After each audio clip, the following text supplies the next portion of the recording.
안녕하세요. 날씨가 시원하죠? 네, 그래요. 전에 말씀드렸잖아요. 춥다 해본들 추운 날씨가 따뜻해질 리는 없고 우리 마음이 그냥 추워도 시원하다 그러면 덜 추울 거라고 이렇게 마음을 바꾸는 것이 옳겠습니다. 어쨌든 추운 주일 날씨에도 함께 해주신 모든 분들 감사드립니다. 자, 먼저 기도 올리겠습니다. 하나님 참으로 감사를 드립니다. 하나님 없이 태어나 온전히 하나님 없이 살던 비참한 죄인들을 잊지 않고 기억해 주시고 먼저 찾아와 구원해 주셔서 남은 때를 구원의 기쁨을 가지고 살게 하시고 또한 영원한 천국 소망 가운데 살게 하심을 감사드립니다. 오늘 주일을 저에게 선물해 주시고 또 주의 이름으로 한자리에 모일 수 있도록 모든 환경 허락해 주셔서 또 감사드립니다. 함께하고 싶지만 여러 가지 사정 때문에 함께하지 못하는 믿음의 식구들, 그 안타까운 사정도 깊이 헤아려 주시고 할 수만 있다면 다음 주에는 꼭 이 자리에 함께 머물 수 있도록 영육간에 복 주시고 또 발걸음 이끌어 주시기를 기도합니다. 이제 내일부터 준비되어 있는 올 들어 치르게 될 첫 전도 집회가 시작이 됩니다. 앞서 말씀을 전하실 우리 김주용 목사님에게도 함께 해주시고 또한 집회를 일찍부터 기도로 준비한 모든 분들, 또 전도하고 계시는 분들, 내일부터 한 주간 또 힘써 봉사하실 모든 손길 위에 은혜 베풀어 주셔서 한 주간의 집회를 감사함으로 기쁨으로 자원함으로 협력하는 가운데 하나님의 선하심이 우리를 통해 나타날 수 있도록 하나님 크게 역사해 주시고 또 우리 각 사람을 축복해 주시기를 기도합니다. 부족한 입술에도 함께 계셔서 하나님의 선하신 말씀을 올바로 전달할 수 있도록 함께 해 주시기를 또한 부탁드리며 지금도 우리를 사랑하시는 예수님의 이름으로 기도드립니다. 아멘. 네, 구약 성경 시편 134편을 찾겠습니다. 구약 성경 899페이지, 새로 성경 기준 899페이지, 시편 134편 함께 찾겠습니다.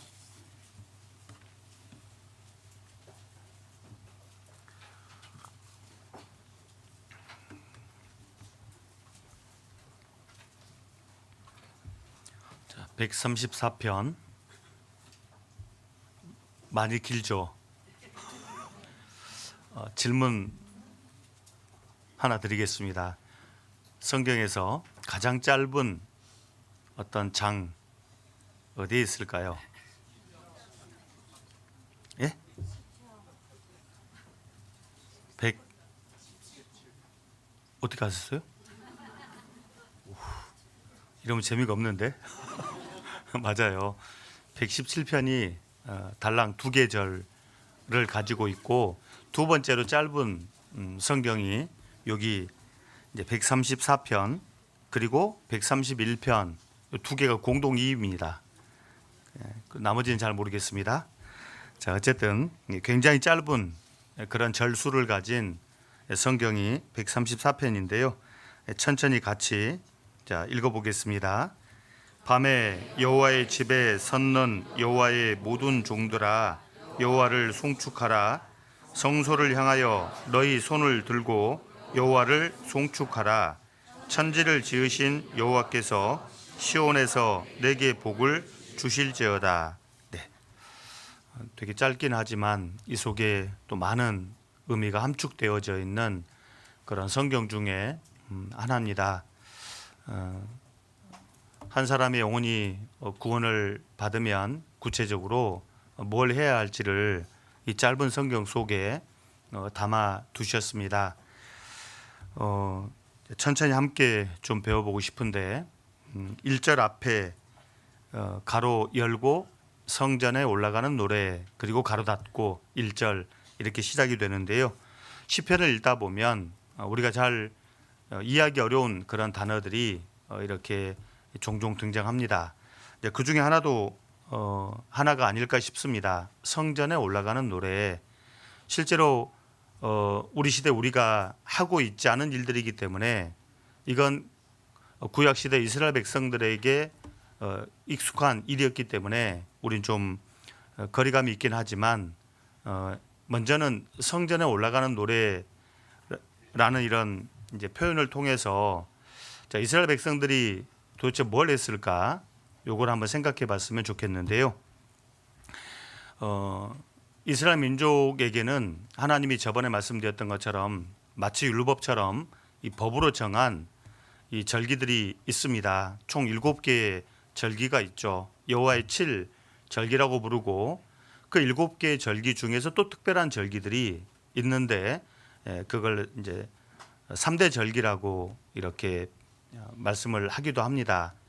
그러니까 그 세 가지의 어떤 절기에 해당이 되면 이스라엘 백성들은 어김없이 성전을 향해서 올라갈 수밖에 없었어요. 왜냐하면 하나님께서 그렇게 명하셨기 때문에 3대 절기에 해당하게 되면 이렇게 성전을 향해서 쭉 이스라엘 백성들이 대이동을 했던 겁니다. 이제 조금 있으면 설 명절 때 민족 대이동이 이제 있는 것처럼 이스라엘 백성들은 요 3대 절기가 되면 어김없이 대이동이 있었던 거죠. 어디를 향해서? 그렇죠. 서울이 아닌 성전을 향해서, 본가를 향해서가 아닌 성전을 향해서 대이동을 했던 거죠. 그 3대 절기를 출애굽기에는 이렇게 표현하고 있죠. 출애굽기 23장. 자, 출애굽기 23장.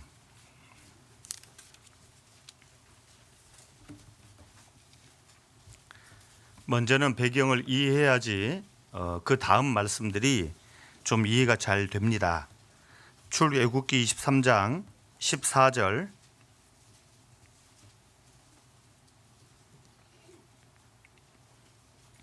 자, 14절부터 제가 읽겠습니다. 너는 매년 3차 내게 절기를 지킬지니라. 너는 무교병의 절기를 지키라. 무교병, 무교절을 말합니다. 내가 내게 명한 대로 아빕월을 좀 기억해 두시면 좋겠어요. 아빕월에 정한 때에 7일 동안 무교병을 먹을지니 이는 그 달에 네가 애굽에서 나왔음이라. 빈손으로 내게 보이지 말지니라. 맥추절을 지키라. 이는 네가 수고하여 밭에 뿌린 것에 첫 열매를 거둠이니라. 수장절을 지키라.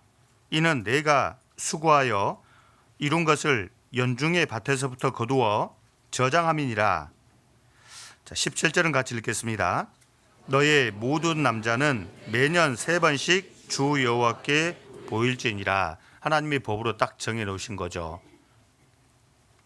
너희 모든 남자는 남자들이 특별히 해당이 됐습니다. 남자는 매년 3차례씩 주 여호와께 보일지니라. 이게 3대 절기예요. 그래서 출애굽기 23장에는 무교병이라고 돼 있고 이걸 신명기 16장 16절 저번에 찾아봤는데 거기 가서 보면 무교병을 무교절로 바꿔놨습니다.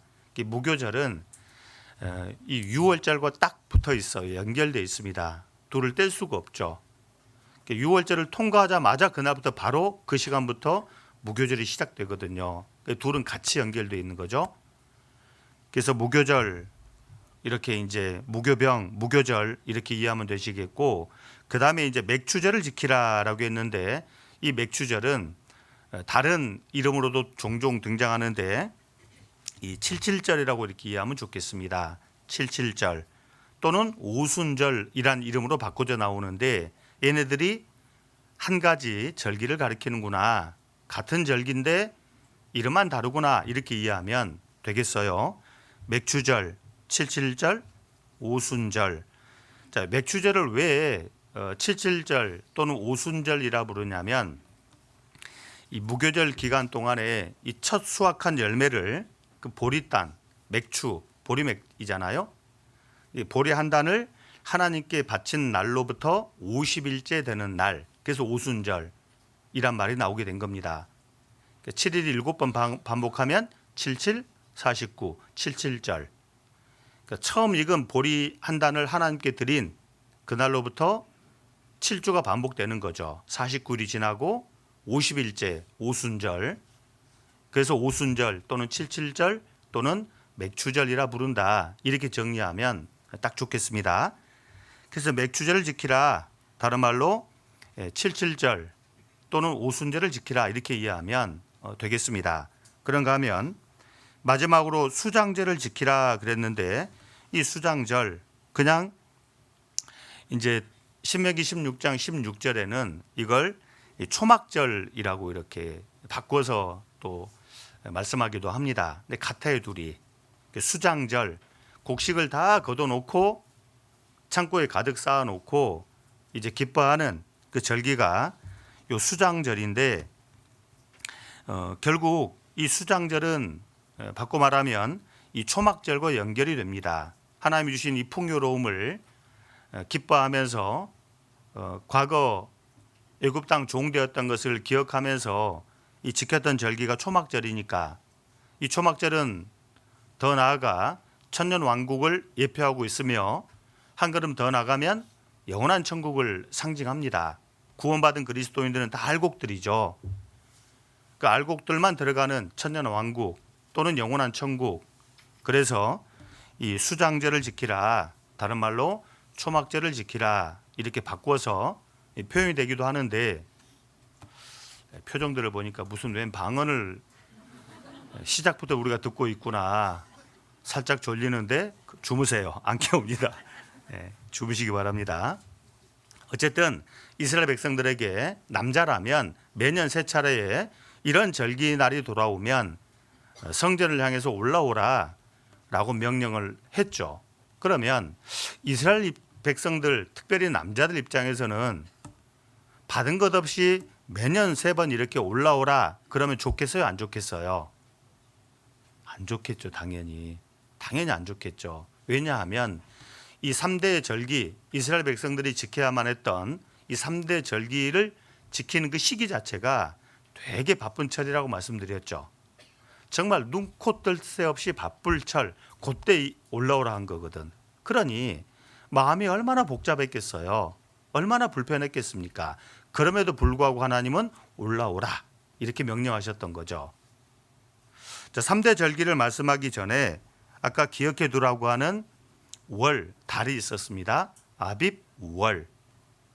자, 하나님께서는 충분히 이스라엘 백성들에게 이걸 요구할 자격이 있으세요. 아비월이란 단어가 나왔는데 근거가 있습니다. 하나님 편에서 이스라엘 백성들 중에 남자들에게 올라오라 라고 말할 수 있는 충분한 근거가 있었던 거죠. 그것이 바로 아비볼이라고 하는 단어 속에 숨어 있었던 거예요. 자, 그 아비볼의 시작을 찾아가 보겠습니다. 가까이 있어요. 12장 1절입니다. 12장 1절. 제가 올 들어 설교를 준비하는데 마음이 복잡해졌습니다. 저번에 동계수는 입에 올라가지고 동계수는가 아니라 성도 교제 날 우리 송병진 형제님께서 방대한 분량의 성경을 알아듣기 쉽게 전해주는 목사님 딱 듣는 순간 큰일 났다 이거. 아니 어떻게 이걸 오래 알아듣기 쉽게 설명을 할 수가 있겠냐. 이미 들은 터라 어떻게 하겠냐고. 이거를 알아듣기 설명하는 게 보통 어려운 게 아닌데 큰일이다 싶었는데요. 어쨌든 알아듣기 쉽게 바꿔보려고 예를 써보겠습니다. 하나님 편에서 정말 그 바쁜 시기에 이스라엘 남자를 향해서 올라오라. 아무리 바빠도 아무리 마음이 복잡해도 반드시 3번만큼은 올라오라. 요구할 근거가 있었을까? 있어요. 그 근거가 바로 아빕올이라고 하는 단어 속에 숨어 있는데 자, 그 시작이 여기입니다. 12장 1절. 12장 1절을 같이 읽겠습니다. 여호와께서 애굽 땅에서 모세와 아론에게 일러 가라사대, 잘 보세요. 2절은 제가 읽을 겁니다. 욕심 부리지 마시고 2절은 제가 읽겠습니다. 잘 보세요. 이 달로 너희에게 달의 시작 곧 해 첫 달이 되게 하고 그랬죠. 그러니까 왜 이런 말씀이 주어지게 되냐면 이건 이게 출애굽기 12장 출애굽을 앞둔 이스라엘 백성들이잖아요.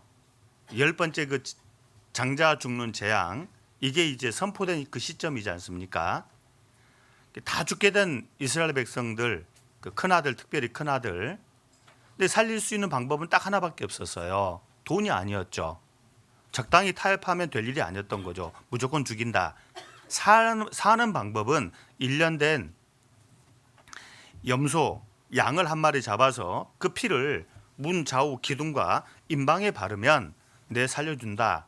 이게 약속이 있었던 거잖아요.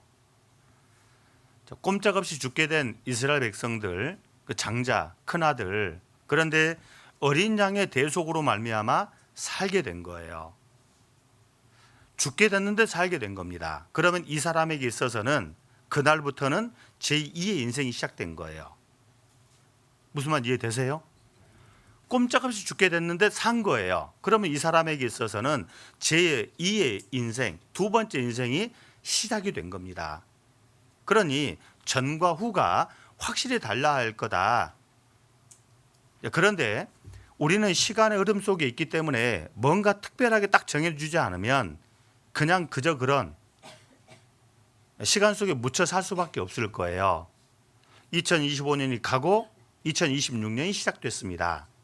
2026이라는 숫자가 우리에게 주어지지 않으면 작년이나 올해나 크게 다를 것이 없어요. 어차피 해는 뜨고 해는 지고 하루가 지나가고 그냥 쭉 시간의 연속이겠죠. 그런데 시간이 딱 주어지지 않습니까? 2026년 1월, 그 다음에 또 2월. 그러면 1월과 2월은 완전히 다르거든. 작년과 올해는 완전히 다르잖아요. 그런 의미에서 시간이 지금은 꽤 됐지만 원래 요맘때가 언제냐면 이스라엘 백성들은 전에 말씀드렸던 거 기억나는데 달력을 여러 개를 썼습니다. 우리 시대 달력은 딱 하나밖에 안 쓰잖아요. 양력. 젊은 분들은 음력을 생각도 안 하죠. 나이 드신 정말 이제 농사 짓는 분들이야 음력을 좀 계산해 봅니다.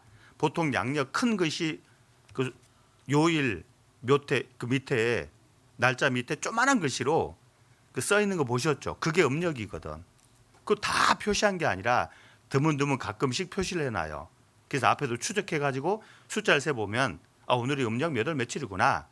이렇게 알게 조그맣게 표시해놨거든. 우리 시대 음력을 거의 안 봐요. 그냥 양력으로 거의 통일되어 있잖아요. 그런데 이스라엘은 좀 많이 달랐던 거예요. 많이 달랐습니다. 요맘때가 보면 보통 민간력으로 보면 한 7월쯤에 해당됐던 겁니다. 7월달. 7월달인데 이달로 세 달로 삼아라. 아비볼. 세 달로 삼아라.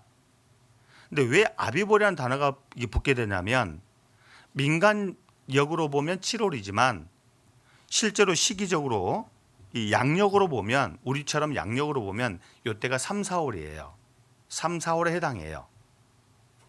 그러니까 예수님이 돌아가신 시기도 3, 4월에 해당되는 게 맞아요. 왜? 6월절 어린 양이 그때 죽었으니까. 우리의 6월절 양 되시는 예수님도 돌아가시기를 이때 돌아가신 겁니다. 3, 4월에 해당할 수밖에 없어요. 그래서 3, 4월이 되면 보통 이제 이렇게 파릇파릇 새싹이 돋아납니다. 그래서 푸르다 또는 실록이 우거지는 계절이란 의미에서 아빕월이라는 단어가 나오게 된 거예요. 원래 민간력으로는 7월에 해당되고 양력으로 치면 3, 4월인데 이때에 푸른 풀들이 돋아나고 아주 파래지는 실록의 계절이기 때문에 이걸 아비벌이라고 이렇게 부르게 된 겁니다. 근거가 그래요. 그리고 이때 종교력으로 보면 1월에 해당하는 거죠. 종교력으로 보면. 왜? 새 첫 달에 된 거니까. 자, 그런데 이게 이제 아비볼이 나중에 이제 바벨론 포로로 끌려가잖아요. 끌려갔다가 돌아오면 이 아비볼이라는 단어를 사용하지 않고 바꿔 사용하게 됩니다. 따라해 보세요. 니산월. 그렇죠. 발음을 세게 하면 니산월, 그런데 니산월이라는 단어가 나와요. 그러니까 여러분 성경을 읽어가다가 아비월, 니산월이라는 단어가 나오면 이건 예수님과 관련이 있는 달이구나, 어떤 시작과 관련된 단어구나, 이렇게 이해하면 딱 맞는 거예요. 이 한 개의 단어를 정확하게 이해하면 그 성경 본문을 훨씬 더 많이 이해하게 됩니다. 아비월, 니산월이라는 단어가 나오거든 주의 있게 보세요. 그러면 분명 하나님께서 뭔가 새로운 일을 시작하는 걸 보게 될 겁니다. 하나님뿐만 아니라 이스라엘 백성에 있어서도 새로움의 시작이었던 거예요. 딱 죽을 뻔했는데 두 번째 인생을 새롭게 살 기회가 주어졌잖아요. 그래서 아비벌 삼았고 새해 첫 달로 삼으라 라고 하나님께서 명령하셨던 거예요. 죽을 뻔한 이스라엘 백성들, 하나님의 백성임에도 불구하고 하나님의 통치권이 전혀 미치지 못하는 이스라엘 백성들, 오히려 애굽 왕 바로에게 붙잡혀서 노예 생활하던 이스라엘 백성들에게 있어서 두 번째 인생이 시작된 거잖아요. 그러니 하나님은 그걸 근거로 해서 매년 세 차례만큼은 아무리 바빠도, 아무리 마음이 복잡해도, 왜 마음을 제가 복잡하다고 말씀드렸냐면 남자들이 몽땅 올라가잖아요. 그러면 집에는 누구만 남아요? 노약자, 별로 전투력이 없는, 방어력이 없는 노약자만 남아요. 그러면 대적이 볼 때는 절호의 기회잖아요. 전투력 있는 남자들은 다 예를 들면 서울로 올라가 버렸어요. 얼마든지 쳐들어와서 싹 다 가져가기 좋은 시기잖아요. 그러니 마음이 얼마나 복잡했겠어요. 하나님은 그럼에도 불구하고 반드시 세 번만큼은 올라오라 근거를 여기다 두었습니다. 왜 하나님은 굳이 3대 절기를 법으로 정하셨을까? 이유야 많겠지만 보통 세 가지로 정리할 수가 있습니다. 이건 우리에게도 그대로 적용이 되죠. 하나님은 이스라엘 백성들로 하여금 과거 너희 애굽 땅 종되었던 너희가 내 은혜로 애굽을 나오게 되었다, 우리로 치자면 구원받게 된 거죠. 하나님의 은혜로 우리가 구원을 받고, 그리고 이스라엘 백성들 너희들 지금 현재도 내 은혜로 살고 있음을 기억하라.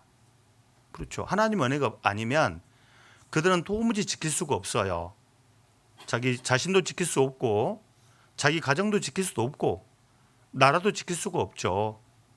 그러니 과거 하나님의 은혜로 애굽 땅을 나왔고 지금 현재도 하나님의 은혜로 살고 있고 앞으로 미래에도 하나님의 은혜로 살 것이기 때문에 반드시 이것을 잊지 말고 기억하라, 깨달으라 라는 목적을 가지고 세 차례 올라오라 라고 명령을 했던 거예요.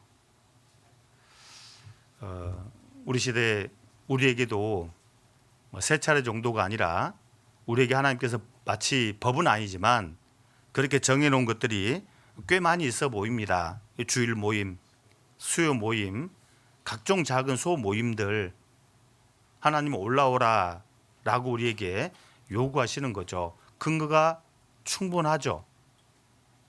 사단 마귀에게 매여 종노릇하던 우리 비참한 죄인들, 우리 각 사람입니다. 하나님의 은혜로 구원받았잖아요. 하나님의 은혜로 구원받았고 지금도 여전히 우리는 하나님의 은혜 가운데 살아갑니다. 내일이라는 시간이 주어진다면, 또 내년이라는 시간이 주어진다면 그것도 역시나 우리는 하나님의 은혜로 살 것이기 때문에 우리는 마땅히 하나님의 은혜를 기억해야 돼요. 근데 우리는 쉽게 잊어버리잖아요. 그래서 이스라엘 백성들에게 세 차례 법으로 3대 절기를 정하신 것처럼 우리에게도 그렇게 요구하는 것들이 제법 있어 보입니다. 다만 중요한 건 이런 하나님의 요구에 이스라엘 백성들이 어떤 마음으로 응답했을까, 이게 중요한 거죠. 정말 복잡한 마음이고 바빠 죽겠는 현실 속에서 이스라엘 백성들은 그런 하나님의 요구에 어떻게 반응했을까? 성전에 올라가는 통곡입니까? 근심걱정? 노래라고 돼 있어요. 정말로 마음은 복잡하지만 감사합니다. 마음은 복잡하지만 현실은 바빠 죽겠지만 그들은 1년 세 차례 성전을 쫙 올라가면서 이렇게 바빠 죽겠는데 또 올라오러 간다. 지금 때가 어느 때인데 아이고 하나님도 무심하시지. 근심 걱정하면서 불평불만하지 않았어요. 그들은 노래하면서 올라갔던 거예요. 성전에 올라가는 노래. 그래서 시편 120편부터 134편까지 총 15곡이 소개되고 있어요. 그 15곡의 노래 중에 134편이 오늘 마지막 이제 노래인 거 이게요. 마지막 노래에 해당한다. 이렇게 이해하시면 되겠습니다. 상당 부분 이해가 좀 되지 않았어요? 그래요. 감사합니다. 제가 잘 설명했나 봅니다. 아니면 여러분들이 잘 알아들으셨던지. 그래요. 정말 중요한 건 그거예요. 하나님의 요구에 이스라엘 백성들이 어떻게 반응했을까? 그들은 노래하면서 올라갔던 거예요. 노래하면서. 아이고, 걱정하고 불평스러워하고 그렇지 않았던 거예요. 시편 가까이 있으니까 122편, 134편하고 가까이 있고. 자, 시편 122편.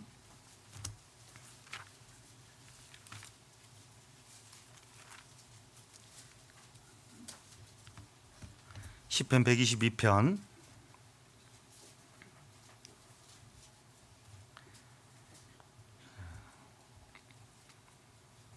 세 번째 노래죠. 122편. 역시나 다윗의 시 곧 성전에 올라가는 노래. 그리고 1절 같이 읽겠습니다. 사람이 내게 말하기를 여호와의 집에 올라가자 할 때에 내가 기뻐하였도다. 여러분 기억하세요. 정말 이스라엘 백성들은 기쁨으로 노래하면서 올라갔던 거예요. 물론 마음 한쪽에서는 걱정도 됐겠죠. 그렇지만 그들의 태도는, 하나님 앞의 태도는, 반응은 기쁨으로 노래하면서 올라갔던 겁니다. 이 15곡의 노래를 쭉 부르면서. 그런데 특별히 134편은 이제 이렇게 이스라엘 백성들이 어떤 세 번의 절기를 이렇게 시작했으면 반드시 마치게 됐겠죠. 보통 한 일주일 정도 절기를 지켰다라고 이렇게 하는데, 일주일간의 절기가 딱 끝나면 결국 각자의 이제 집으로 이렇게 쭉 돌아갑니다. 돌아가는데 문제는 가까이에서 온 분들도 있을 거고 저 멀리서 올라온 분들도 있을 거 아니에요. 서울이 이제 예루살렘이라 치자면 뭐 가까운 뭐 이제 인근 경기 쪽에 살고 계신 분들은 가까우니까 뭐 일이 없어요.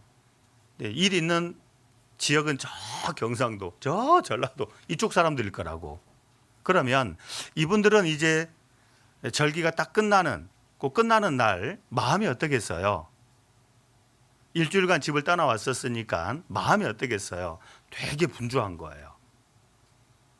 그동안 일주일간 집을 비웠는데 과연 집은 무사할지, 저 자식은 안전한지 마음이 복잡한 겁니다. 그냥 아침부터 일찍 서두르는 거예요. 그래서 가까이 있는 분들은 상대적으로 마음이 여유가 있으니까 천천히 짐도 챙기고 천천히 출발하는데, 뭐 아침도 얻어먹고 출발하는데, 멀리서 온 분들은 마음이 급했던 거예요. 허겁지겁 짐을 싸서 일찍 나오는 겁니다. 밤에 그랬죠. 밤에. 아직 동이 트지 않았다는 소리예요. 밤에.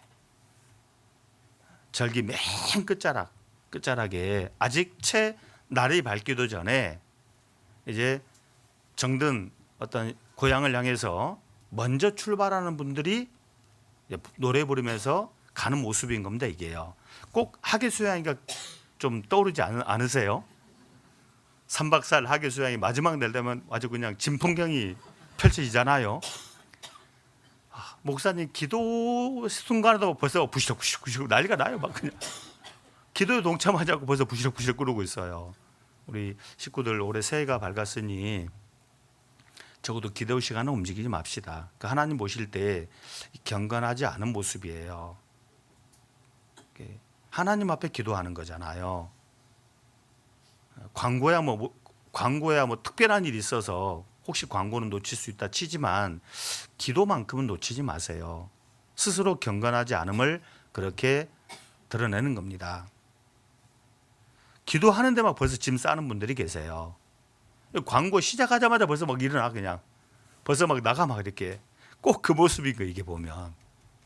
올해는 우리가 좀 새해가 주어졌으니까 좀 새롭게 뭔가 좀 변화된 그런 모습으로 하루 한 해를 좀 살기를 각오했으면 참 좋겠다. 혹시 이 모습이 하나님 오실 때 좋지 않다면 멀리서 온 이스라엘 백성들 남정네들이 채 날이 밝기도 전에 떠날 채비를 하고 이 성문을 나서는 거예요. 그러면서 뒤를 돌아보겠죠. 뒤를 돌아보면 누가 보일까요? 뭐가 보일까요? 예루살렘 성이 보이고 성전이 보이고 그리고 성전을 파수하는 그 파수꾼들이 보이는 거예요. 그들을 향해서 떠나가는 사람들이 불렀던 노래라고 학자들은 이해를 합니다.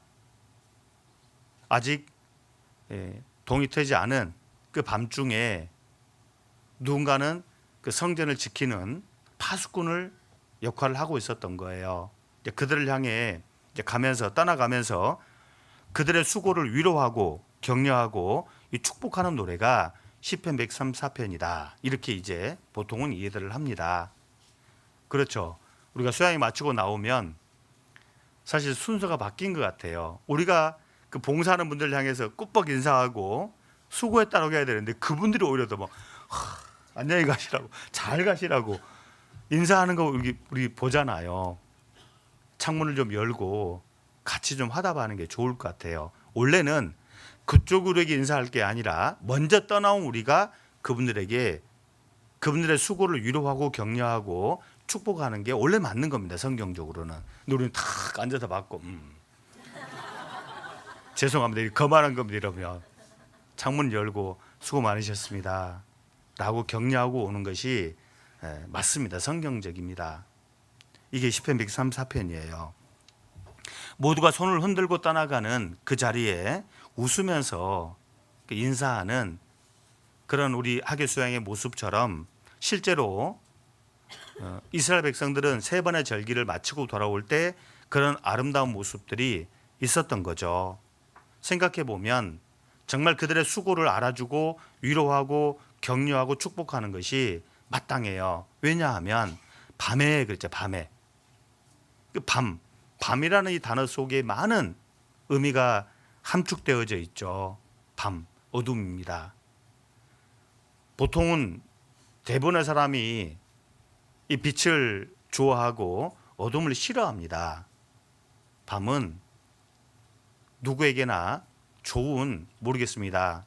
남의 집 담을 넘는 누구에게나 좋은 시간대인지는 모르겠지만 보통 일반적인 사람들의 이 개념 속의 밤은 쉬어야 되는 시간, 어둠의 시간, 죄악 충만한 시간이잖아요.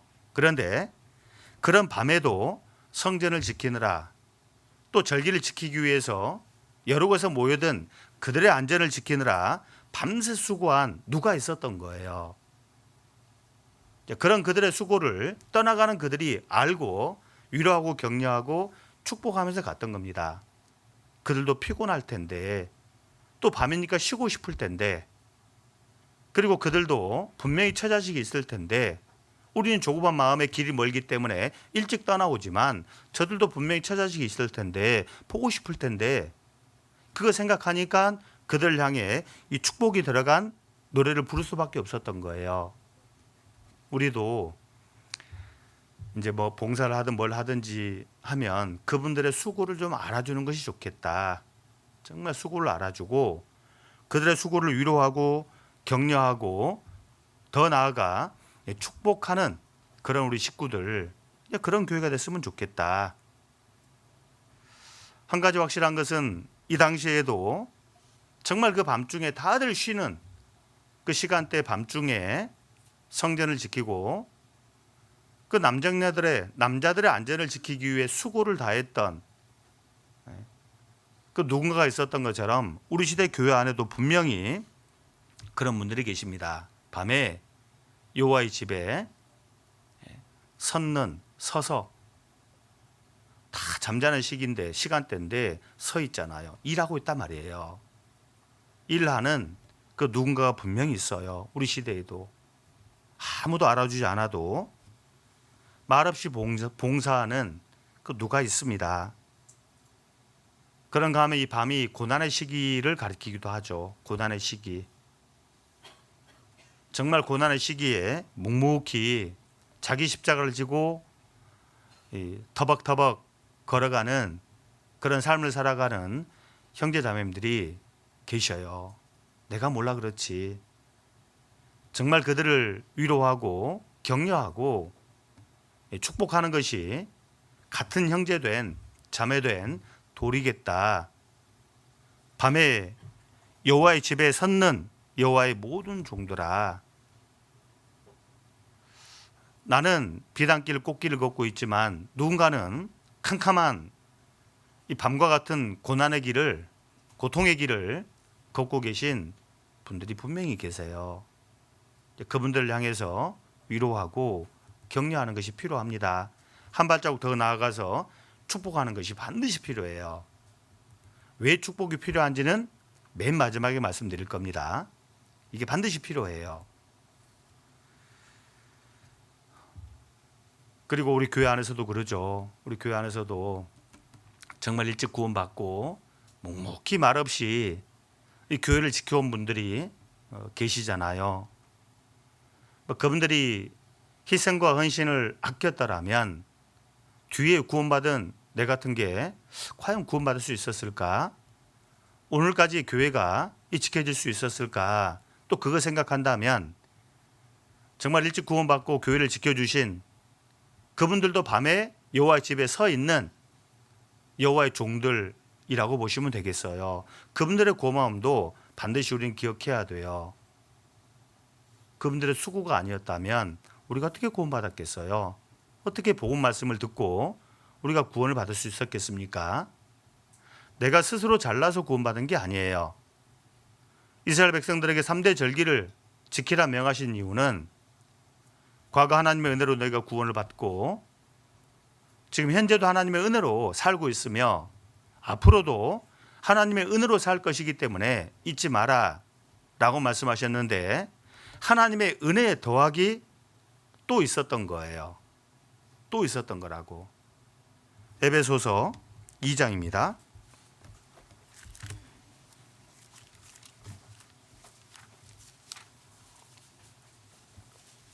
에베소서 2장 20절.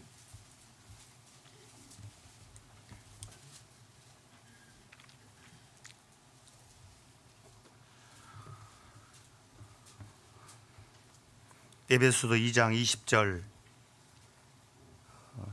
같이 천천히 읽겠습니다. 너희는 사도들과 선자들의 터 위에 세우심을 입은 자라. 그리스도 예수께서 친히 모퉁이 돌이 되셨느니라. 하나님의 은혜 더하기 사도들의 수고, 희생, 선자들의 헌신과 희생 더하기 먼저 구원받은 형제자매님들의 헌신과 희생이 있었던 거예요. 그 위에 우리가 세움을 입은 거잖아요. 혹시 나중에 구원받은 분이라면 앞서 구원받은 분들에 대한 고마움, 존경을 좀 알아야 합니다. 좀 알았으면 좋겠고 그걸 아는 교회가 되면 좋겠어요. 저는 개인적으로. 분명한 건 앞서 구원받은 분들의 수고, 헌신, 희생 그 터 위에 내가 세움을 입은 건 틀림없어요. 당연히 우리는 그들을 향해 고마워해야겠죠. 알아줘야겠고 성전을 먼저 떠나오는 그들이 여전히 남아 파수하는 그들을 향해 위로하고 격려하고 축복의 노래를 했던 것처럼 당연히 나중 구원받은 분들은 먼저 구원받은 분들에 대한 존경심, 고마움, 그 수고와 희생을 아는 그런 교회가 돼야 돼요. 이건 모르면 안 되거든 사실. 그 위에 세움을 입었어요. 우리 예수님과 그 뒤를 따르는 많은 분들의 그 헌신과 희생 위에 내가 구원을 받게 됐다고 분명히 말씀하잖아요. 그러니까 우리는 빚쟁이들입니다. 빚쟁이들. 예수님께 빚졌죠. 사도 선자들에게 빚졌죠. 믿음의 선배들에게 빚졌죠. 우리 완전 빚쟁이들이거든. 바울 사도도 복음의 빚진 자라고 말씀하잖아요. 빚쟁이들인 거예요. 이게 맞거든. 밤에 여호와의 집에 섰는 여호와의 모든 종들아. 서 있다는 표현이 그런 걸 말하는 겁니다. 우리 시대에 이 말씀을 가져와서 구체적으로 밤에 여호와의 집에 서서 하나님을 봉사하는 참 하나님의 종들이 어떤 모양으로 나타나는지를 몇 가지만 좀 생각해 보려고 합니다. 첫 번째는 선한 일을 사모해요. 밤에 여호와의 집에 섰는 참 하나님의 종은 첫 번째 특징이 선한 일을 사모합니다. 디모데전서 3장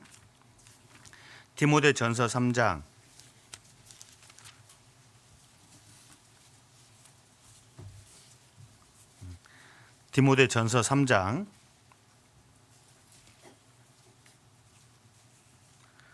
1절입니다. 3장 1절. 3장 1절을 함께 읽겠습니다. mit보다 이 말이여 사람이 감독의 직분을 얻으려 하면 선한 일을 사모한다 함이로다. 교회 안에 어떤 직분이든 목적은 딱 하나입니다. 선한 일을 사모하라고 주어진 직분이에요. 선한 일을 사모하지 않는 상태에서 직분은 죄송하지만 그 사람을 교만하게 만들 뿐입니다. 중요한 건 어떤 직분이냐가 아니라 정말 하나님의 이 선한 일을 사모하는 마음이 있냐 없냐가 중요해요.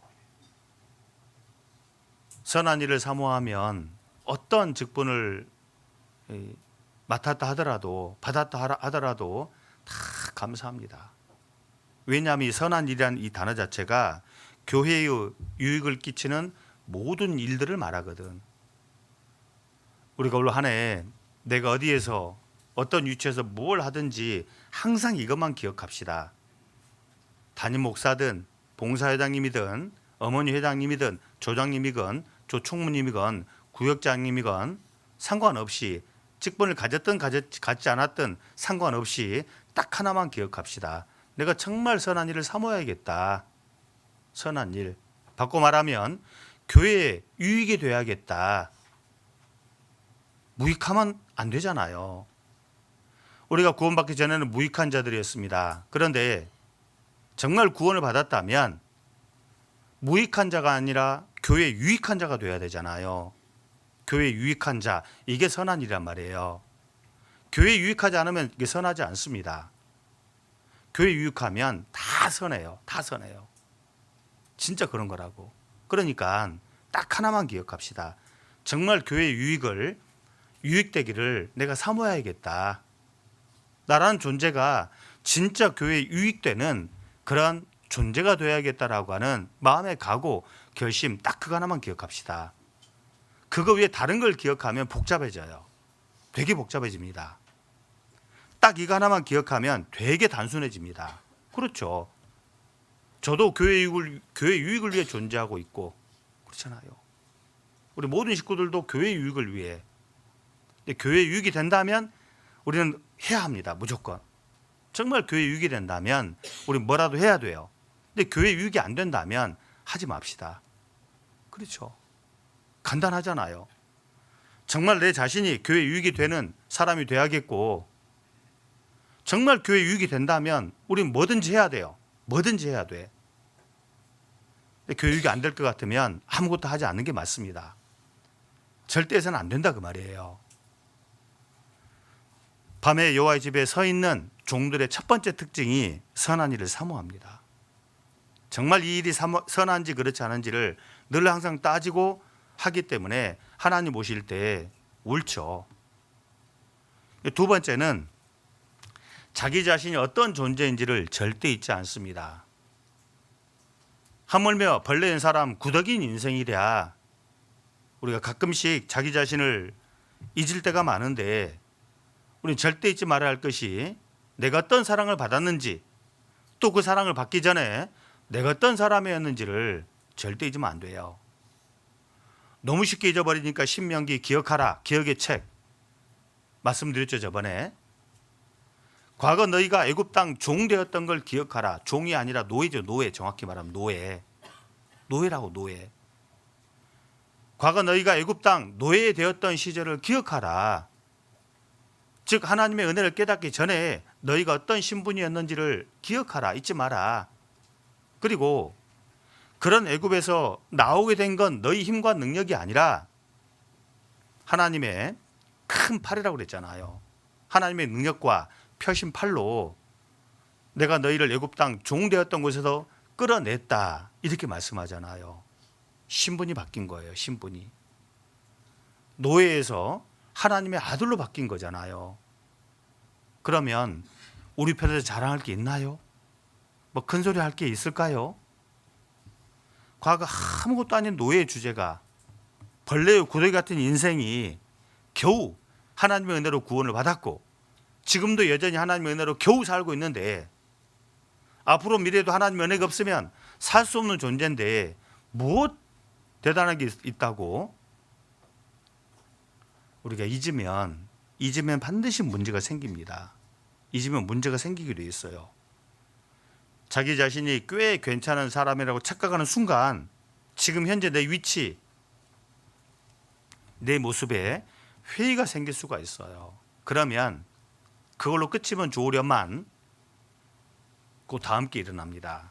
그 다음 것이 바로 여호와의 집에 밤에 서 있어야 하는데 털푸덕 주저앉아 있는 그런 모습이 나와요.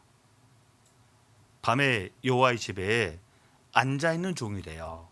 그 앉아 있는 종들의 모습이 어떠한지는 좀 이따 말씀드릴 겁니다. 먼저는 내가 어떤 사람이었는지를 잊으면 안 되는 겁니다. 그걸 늘 잊지 않고 생각하는 사람은 밤에 여호와의 집에 서 있는 종의 모습을 끝까지 유지할 수가 있어요. 항상 자기 자신을 알아요. 그러니 낮추고 또 낮추고 겸손하고 또 겸손한 모습을 항상 가지게 돼 있어요. 왜? 자기를 알거든. 세 번째 특징은 억울한 일이 있어도 잘 견뎌냅니다. 참아냅니다. 구약 성경 열왕기상 3장 여기 유명한 사건이 있잖아요. 열왕기상 3장 솔로몬의 명재판이 기록되는데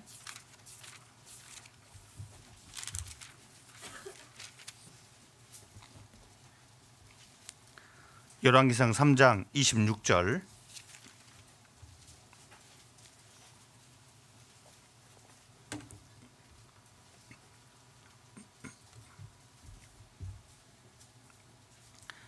(3장 26절) 516페이지 3장 26절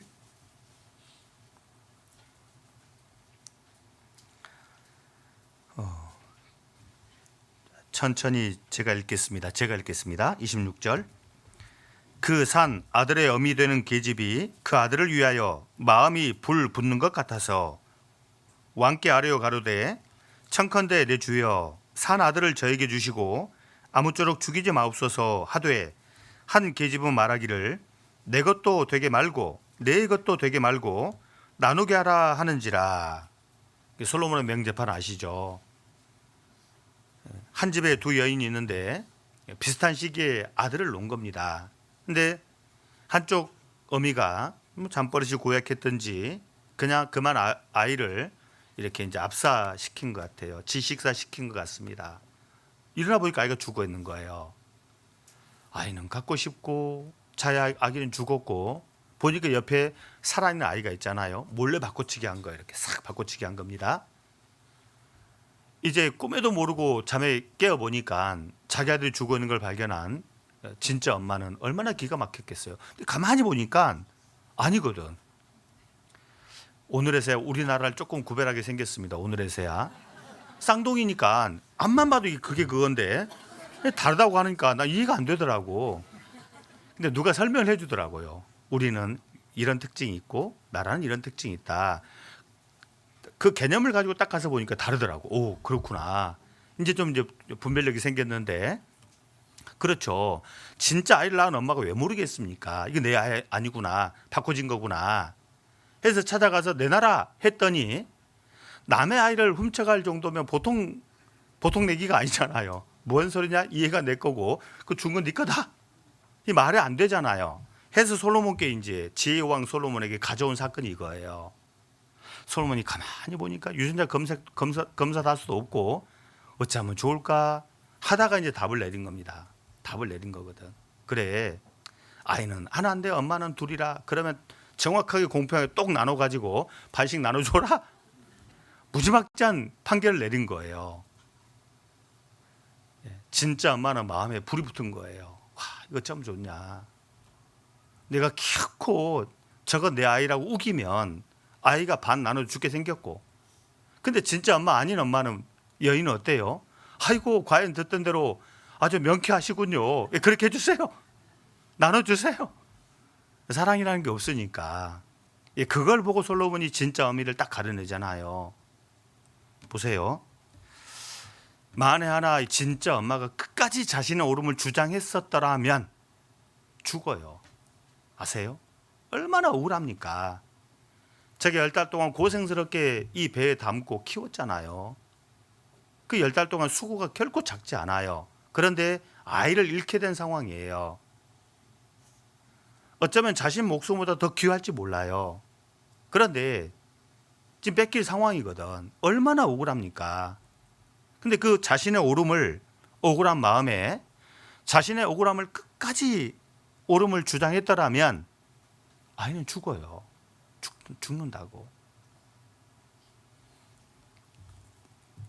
이 엄마는 자신의 아이를 살리기 위해서 자신의 옳음을 포기하는 엄마 쪽을 선택한 거예요. 그거 아세요?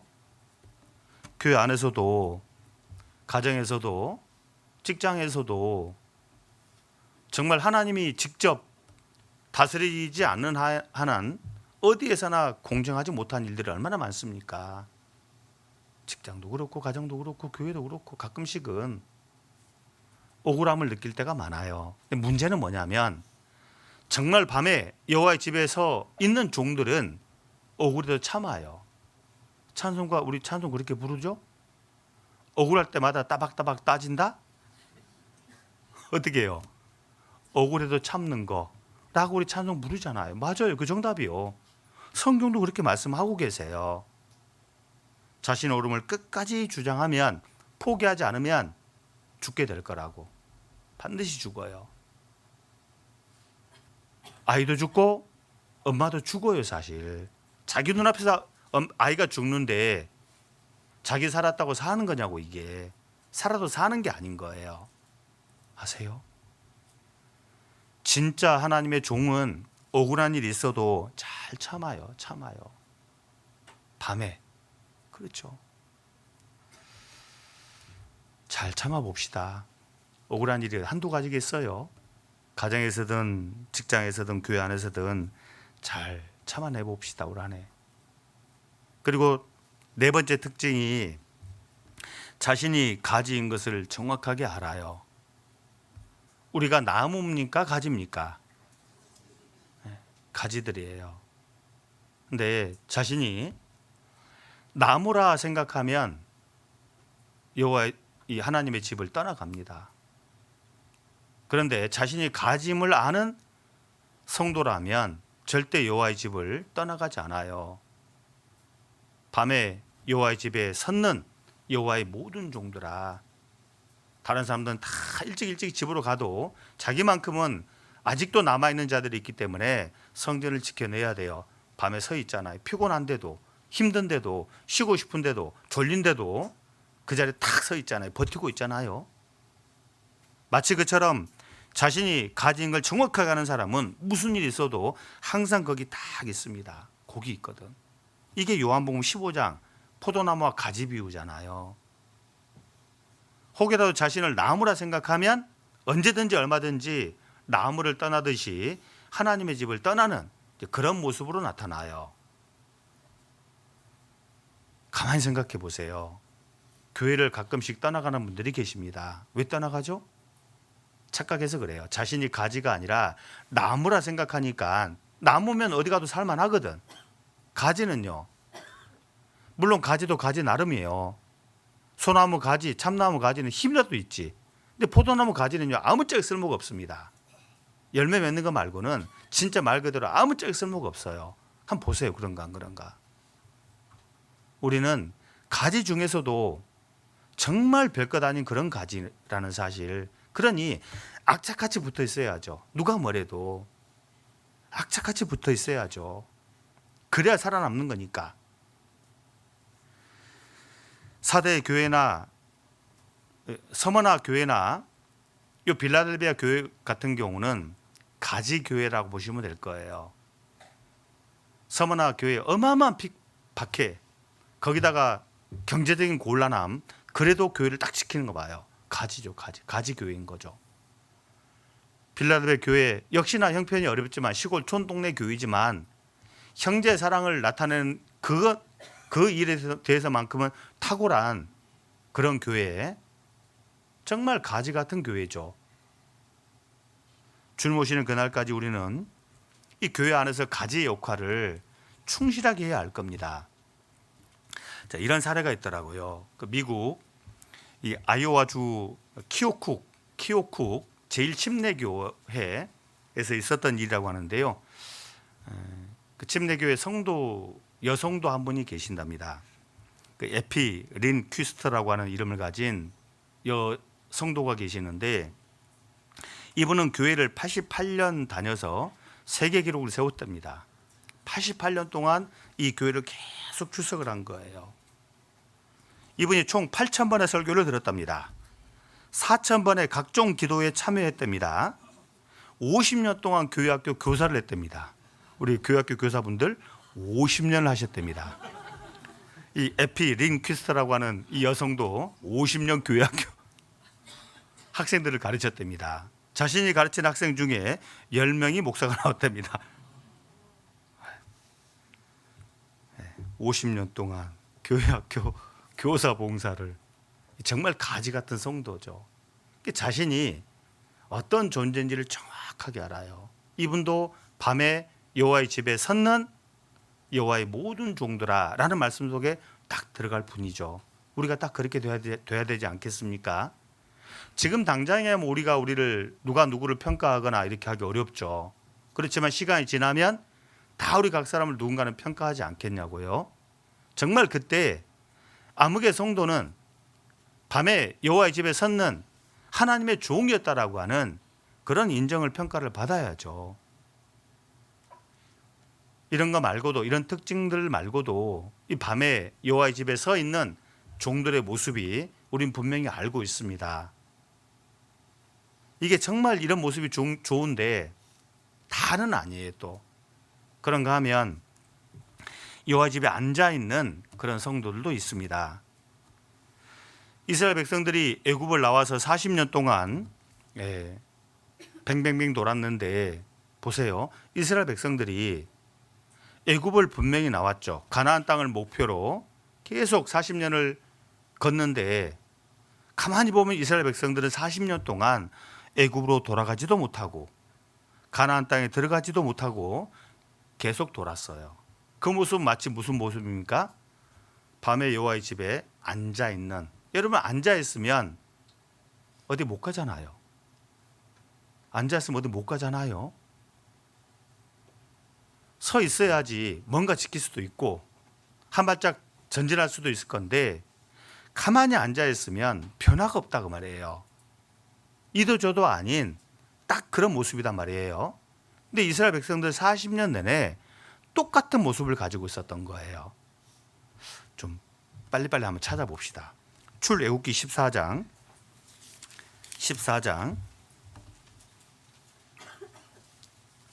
이 출애굽기 14장은 10가지 재앙으로 애굽이 망하고 자기들은 하나님의 은혜로 애굽을 나와서 홍해 바다 앞에 있을 때 모습입니다. 14장 11절 12절 제가 읽겠습니다. 잘 보세요. 어떤 특징들이 있는지, 뭐가 달라졌는지 한번 잘 보시기 바랍니다. 시간은 계속 가고 있어요. 이제 애굽을 나와서 홍해 바다 바로 앞에 있을 때 모습인데, 11절 그들이 또 모세에게 이르되 애굽에 매장지가 없으므로 당신이 우리를 이끌어내어 이 광야에서 죽게 하는고 어찌하여 당신이 우리를 애굽에서 이끌어내어 이같이 우리에게 하느뇨? 우리가 애굽에서 당신에게 고한 말이 이것이 아니뇨? 이르기를 우리를 버려두라 냅둬라 우리가 애굽 사람을 섬길 것이라 하지 아니하더뇨. 애굽 사람을 섬기는 것이 광야에서 죽는 것보다 낫겠노라. 홍해바다 앞에 있을 때 이스라엘 백성들이 이랬습니다. 이제 홍해를 건너 아라비아, 지금의 사우디아라비아죠, 들어갔습니다. 들어간 지 3일째 되는 날입니다. 15장 22절. 시간은 가는데 이스라엘 백성들은 어떻게 되는지를 보십시오. 재밌습니다. 이거 보면 22절. 모세가 홍해에서 이스라엘을 인도하며 그들이 나와서 수루 광야로 들어가서 거기서 사흘 길을 행하였으나 물을 얻지 못하고 마라에 이르렀더니 그곳 물이 써서 마시지 못하겠으므로 그 이름을 마라라 하였더라. 백성이 모세를 대하여 원망하여 가로되 우리가 무엇을 마실까 하며 모세가 여호와께 부르짖었더니 여호와께서 그에게 한 나무를 지시하시니 그가 물에 던짐에 물이 달아졌더라. 거기서 여호와께서 그들을 위하여 법도와 율례를 정하시고 그들을 시험하실세. 자, 이제 홍해를 건넌 지 3일째 이런 모습이 이제 보입니다. 그리고 애굽에서 나온 지 이제 한 달 반쯤 됐을 때, 자, 16장 1절. 자, 제가 읽겠습니다. 이스라엘 자손의 온 회중이 엘림에서 떠나 엘림과 시내산 사이 신광야에 이르니 애굽에서 나온 후 제2월 15일이라. 자, 이스라엘 온 회중이 그 광야에서 모세와 아론을 원망하여 그들에게 이르되 우리가 애굽 땅에서 고기 가마 곁에 앉았던 때와 떡을 배불리 먹던 때에 여호와의 손에 죽었다면 좋았을 것을 너희가 이 광야로 우리를 인도하여 내어 이 온 회중으로 줄여 죽게 하는도다. 시간은 계속 가는데 이스라엘 백성들은 여전하죠? 똑같잖아요 지금요. 그런가 하면 광야 생활 제2년 한 20일쯤 됐을 때 모습이 민수기 10장입니다. 민수기 10장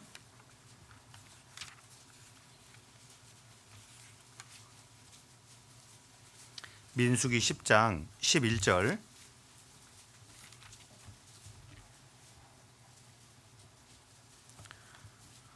자, 2년쯤 됐으면 좀 신앙의 어떤 성숙, 신앙의 성장, 신앙의 진보가 좀 있어야 될 시기가 된 거죠. 적어도 2년이 됐으니까. 그런데 보세요. 민수기 10장 11절. 제2년 2월 20일에 구름이 증거막에서 떠오르매 시점을 정확하게 밝히고 있고, 11장 1절. 자, 보세요. 11장 1절. 백성이 여호와의 들으시기에 악한 말로 원망하며 여호와께서 들으시고 진노하사 여호와의 불로 그들 중에 붙어서 진 끝을 사르게 하시매 백성이 모세에게 부르짖음으로 모세가 여호와께 기도하니 불이 꺼졌더라. 그곳 이름을 다베라라 칭하였으니 이는 여호와의 불이 그들 중에 붙은 연고였더라. 이스라엘 중에 섞여 사는 무리가 탐욕을 품음에 이스라엘 자손도 다시 울며 가로되 누가 우리에게 고기를 주어 먹게 할꼬. 우리가 애굽에 있을 때에는 값없이 생선과 외와 수박과 부초와 파와 마늘들을 먹은 것이 생각나거늘 이제는 우리 정력이 쇠약하되 이 만나 외에는 보이는 것이 아무것도 없도다 하니 만나는 가시와 같고 모양은 진주와 같은 것이라. 2년 2월 20일째 됐을 때 이스라엘 백성들의 모습입니다. 그러면 시간이 한참 지나서 이제 가나안 땅에 막 들어가기 전 40년 거의 채웠을 때 그때의 모습은 어떤가 봅시다. 민수기 21장. 민수기 21장 5절입니다. 민수기 21장 5절.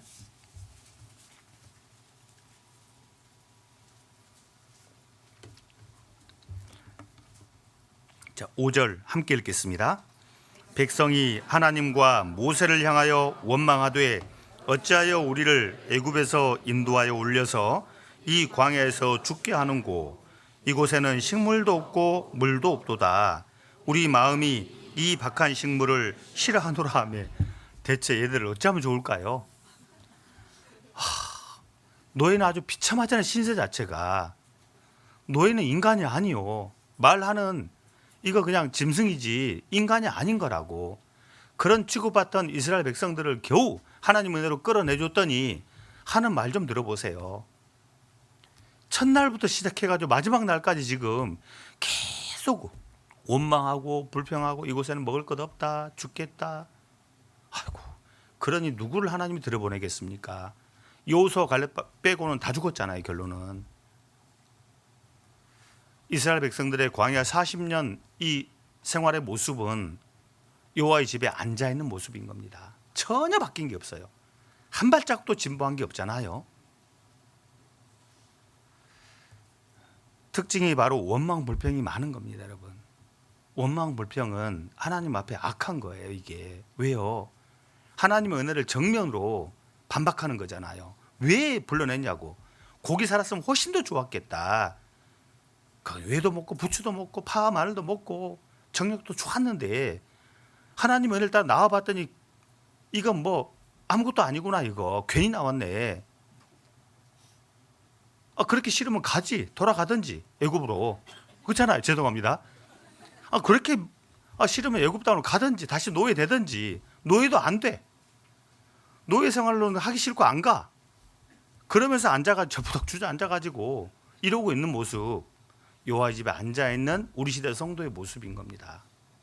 이게 위험한 거라고. 이게 안 좋은 거라. 하나님 보실 때 서 있는 성도가 있는가 하면 우리 시대에 앉아있는 성도도 있는 거예요. 특징은 전혀 변화가 없습니다. 시간은 가는데 좋아지는 모습을 도무지 발견할 수가 없어요. 원망 불평하는 말은 잘하죠.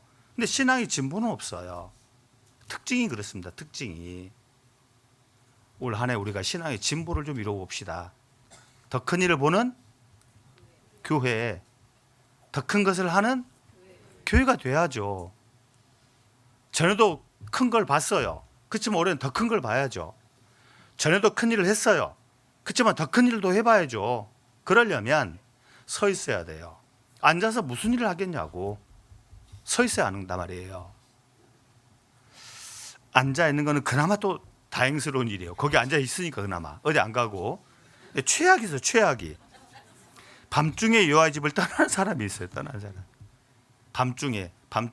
밤이 어려움의 시기, 고난의 시기라 했잖아요.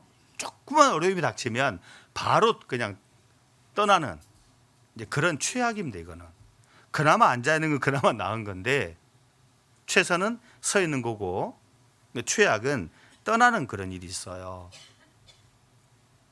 여러 가지 이유가 있겠지만 떠나는 것은 하나님 보실 때 옳지 않습니다. 원래 하나님 옆에서 하나님을 섬기던 천사가 뭐가 들어갔는지 타락해서 결국 자기 처소를 떠나잖아요. 이 타락한 천사는 떠나도 구원받은 하나님의 성도, 하나님의 자녀들은 떠나면 안 되잖아요. 왜? 하나님의 집이니까. 밤에 여호와의 집이 하나님의 집이요, 신약시대 교회잖아요. 그러면 아들이라면 어디 있어야 돼요? 아버지 집에 있어야지.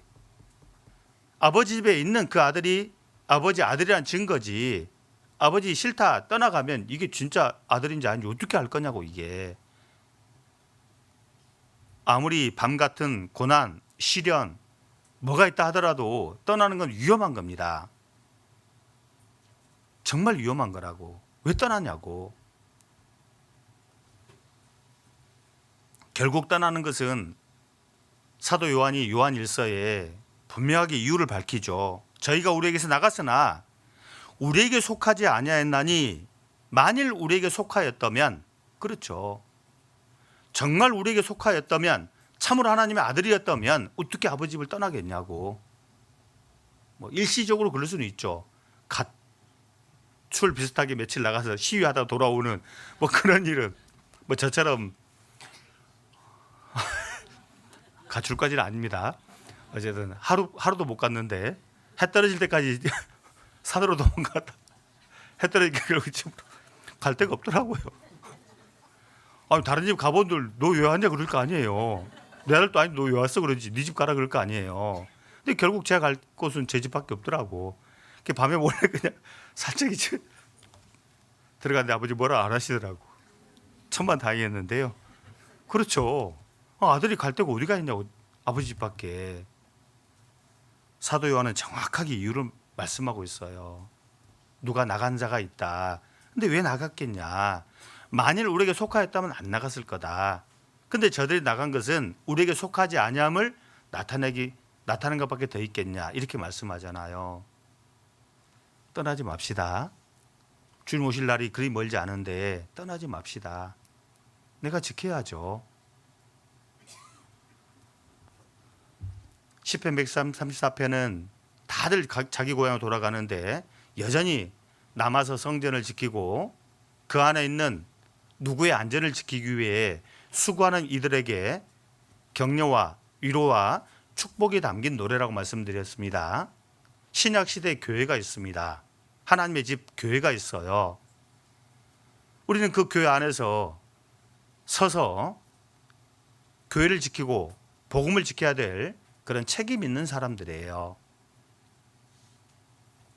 우리는 서로가 서로를 향해 반드시 시편 134편처럼 위로의 노래, 격려의 노래, 그리고 축복이 담긴 노래를 해줘야 돼요. 축복을 해줘야 돼요. 축복을 해줘야 돼요. 자, 시편 134편 돌아가 봅시다. 이제 거의 다 됐습니다. 걱정하지 마세요. 목사는 다 생각이 있습니다. 때되면 마칠 겁니다.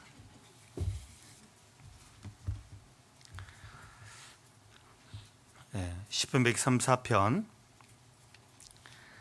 다시 한번 천천히 읽어보겠습니다.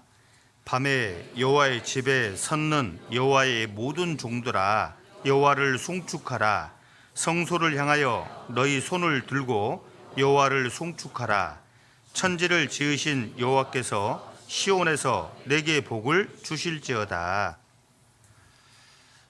밤에 여호와의 집에 서 있는 파수꾼들 향해서 하나님을 송축하라 라고 노래했고, 그리고 그런 그들에게 이 축복을 노래해 준 거예요. 당신에게 하나님께서 복 주실 겁니다 노래하면서 이렇게 성전을 떠나가는 정말 아름다운 모습이잖아요. 지키고 있는 분들은 먼 길 조심해서 가세요 아마 그런 마음으로 환송을 했을 거고, 떠나가는 그들은 미안한 마음을 가지고 좀 멀어서 죄송하지만 먼저 갑니다, 수고하셨습니다. 그리고 항상 잊지 마세요. 하나님을 찬송해야 하는 거, 송축해야 하는 거. 그리고 당신의 수고에 하나님 복 주실 겁니다. 이렇게 노래하면서 갔던 거거든요. 이게 정말 아름다운 모습이에요. 하나님은 항상 복 주시기를 원하십니다. 하나님 복의 근원이잖아요. 축복의 근원이 우리 하나님이시잖아요. 그런데 그 하나님이 주시는 복, 어떤 사람은 그 복을 받는 사람도 있고 또 어떤 사람은 복을 빼앗기는 사람도 있습니다. 야곱은 그 복을 빼앗았죠. 반대로 에서는 그 복을 빼앗겼습니다. 하나님은 분명 복을 가지고 계시고 복을 주시기를 원하시는데 어떤 사람은 그 복을 차지하기도 하고 어떤 사람은 그 복을 잃기도 해요. 그렇다면 하나님은 과연 누구에게 복을 주실 거냐? 답을 말씀해 주시잖아요. 밤에 여호와의 집에 서 있으면 복 받는다. 앉아 있으면 복 못 받습니다. 떠나면 복 못 받습니다. 반드시 밤에 여호와의 집에 서 있는 그들에게 하나님은 복을 주신다. 두 번째는 축복을 비는 사람에게 복 주세요. 우리는 참 놀랍게도 축복권이 있습니다. 축복해 줄 수 있는 놀랍게도 자격이 있어요. 권리가 있어요. 저주할 권리는 없습니다. 네, 축복할 권리는 있어요. 떠나가는 그들이 파수하는 그들을 향해서 축복을 선포한 거잖아요. 그러면 성전을 파수하는 그분들만 복을 받았을까요? 아니면 떠나가면서 죄송한 마음이지만 떠나가면서 복 받으세요 라고 한 그들은 복을 못 받았을까요? 받은 거라고. 이 복 받는 비결이 그거예요. 첫 번째는 밤에 서서 하나님을 섬기는 그들이 복을 받고, 그리고 또 누가 누구에게, 다른 누구에게 이 축복을 선포하는 그가 복을 받아요. 그가 복을 받아요. 아세요? 참 이게 세상과 하나님의 원리는 좀 반대라서 이게 우리가 좀 헷갈릴 때가 많은가 봅니다. 여러분, 세상에서 인사는 누가 누구에게 해요? 아랫사람이 윗분에게 인사를 하죠. 그렇죠. 보통 세상에서는 낮은 자가 높은 자에게 이렇게 인사를 합니다. 그런데 하나님의 축복은 높은 자가 낮은 자에게 하는 거예요. 아세요? 낮은 자는 절대로 누구를 축복하지를 못해요. 권리는 주어졌는데, 자격은 있는데 그걸 못 써요. 세상은 낮은 사람이 높은 사람에게 뭔가를 합니다. 이렇게 잘 봐달라고, 이뻐해 달라고. 그런데 놀랍게도 하나님의 축복은 높은 자가 낮은 자에게 꼭 그렇게 하더라고. 낮은 자는 절대 누군가를 향해서 이 축복을 선포하지를 못해요. 자, 마지막으로 하나만 더 보겠습니다. 히브리서 7장 7절. 히브리서 7장 7절.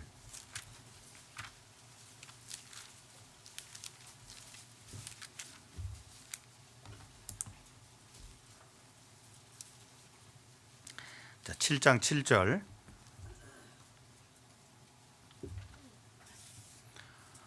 자, 마지막이니까 패 일어나고, 자, 요것만 7장 7절만 같이 읽겠습니다. 패 일어나고 낮은 자가 높은 자에게 복 빌음을 받느니라. 여러분 잘 봐야 돼요. 이 말씀 오해하면 낮은 자가 높은 자에게 복을 빌어준다 그 말입니까? 거꾸로 반대잖아요. 낮은 자가 높은 자에게 복 빌음을 받느니라 했어요. 그럼 복은 누가 빌어준단 말이에요? 높은 자가 낮은 자에게. 여러분, 그래서 가진 자는 더 가진다는 말씀 이해되죠? 없는 자는요, 있는 것마저도 모르겠습니다. 뺏기지 말아야 되는데, 어쨌든 자, 이미 가지고 있는데 왜 더해지냐 말이에요. 복 받는 원리를 알았거든. 패 일어나고 낮은 자가 높은 자에게 복 빌음을 받는다. 낮은 사람은 항상 받아요. 받을 줄 알아요. 높은 사람은 줄 줄로 아는 거거든. 그렇죠. 구원 안 받은 사람이 우리 구원받은 사람을 향해서 축복을 하겠습니까? 택도 없죠. 우리는 우리는 구원 안 받은 사람을 축복할 수가 있어요. 우리가 전도협회를 왜 합니까? 축복을 주는 거예요. 그럼 우리도 복 받는 거예요. 그들도 복을 받을 수 있겠지만 우리도 복을 받게 돼 있어요. 하나님이 그렇게 만들어 두신 거라고. 세상 사람 우리를 축복하지 않습니다. 우리는 세상 사람 축복할 수가 있어요. 그들을 축복하면 할수록 우리는 복을 받게 돼 있어요. 하나님 말씀하잖아요. 패 일어나고 두말하지 마라. 내일이 정해놨다 말씀하잖아요. 한 영혼을 전도하는 것은 최고의 축복을 선포하는 겁니다. 선포하는 거라고요. 그러니 보통 복을 받겠어요. 전도 잘하는 사람은 틀림없이 복을 받습니다. 교회가 잘 되기를 항상 바라고 힘쓰는 사람은 반드시 복을 받게 되어 있습니다. 이건 두말할 필요가 없어요. 두말할 필요가 없는 거예요. 올 한 해 좀 그런 교회 됐으면 좋겠습니다. 정말 서로가 서로를 향해 축복을 선포해 줄 수 있는, 대놓고 지사장님 복 받으세요 이런 거 말고 마음 그래도 고맙죠. 그래도 그래 고맙답니다. 이래도 고맙지만 진짜 마음으로 대놓고 말을 못하더라도 마음으로 정말 형제 잘 됐으면 좋겠다. 우리 겸동 형제님 정말 잘 됐으면 좋겠다. 혜진 자매님 쭉 잘 됐으면 좋겠다. 이렇게 축복을 서로가 서로에게 이렇게 할 수 있는 그런 교회 한번 됩시다. 이미 하고 계시지만 더 올해 중요한 키워드는 더입니다. 더 해봅시다. 더. 그러면 우리 각 사람이 또 우리가 속해 있는 가정이 우리 교회가 더 큰 복을 받지 않겠습니까? 그래서 시편 134편은 되게 짧지만 정말 중요한 걸 많이 담고 있어요. 그리고 좀 따뜻하죠. 성격 자체가.